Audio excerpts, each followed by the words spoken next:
સુરત જિલ્લામાં આદિવાસી સમાજના યુવાનો દ્વારા જે પણ રિક્ષા ચલાવીને પોતાની રોજગારી મેળવે છે, પોતાનું ઘર પરિવાર ચલાવે છે, એમના દ્વારા એક યુનિયન બનાવવામાં આવ્યું છે. એ આદિવાસી યુનિયન, રિક્ષા યુનિયનના તમામ સાથીઓને હું અભિનંદન આપું છું અને અમે પૂરેપૂરું અમારું સમર્થન આપીએ છીએ. આ રિક્ષા યુનિયન પર હું અપેક્ષા પણ રાખું છું કે દરેક સમાજના લોકોને દિવસ રાત જ્યાં પણ જરૂર પડે, કોઈ પણ જાતની ઇમરજન્સી હોય એમાં બધાની સાથે રહે, બધાને સહકાર આપે.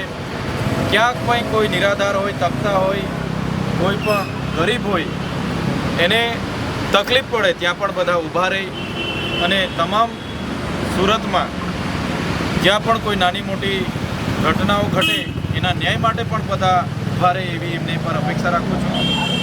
એ યુનિયનને જ્યાં પણ અમારી જરૂર પડશે, આદિવાસી સમાજના તમામ અમે આગેવાનો એમની સાથે છે અને સાથે રહીને આવનારા દિવસોમાં સેવાકીય પ્રવૃત્તિઓ કરીશું. એમના પરિવાર સાથે, આદિવાસી સમાજ સાથે, સુરતની જનતા સાથે અને ગુજરાત તેમજ દેશની જનતાની સેવા, સારામાં સારી સેવા રિક્ષા યુનિયન પૂરી પાડે એ જ અપેક્ષા સાથે આજે અમે એ રિક્ષા યુનિયનના તમામ સાથીઓની મુલાકાત કરી છે, એમને મળ્યા છે. ત્યારે ઘણી રિક્ષાના સાથીઓ અહીંયા ઉપસ્થિત થયા છે. તો આવી જ એકતા આવનારા દિવસોમાં અહીંની જનતાના ન્યાય માટે બની રહી એ જ અપેક્ષા રાખીએ છીએ. જય આદિવાસી, જય જોહાર, જય ભીલ પ્રદેશ.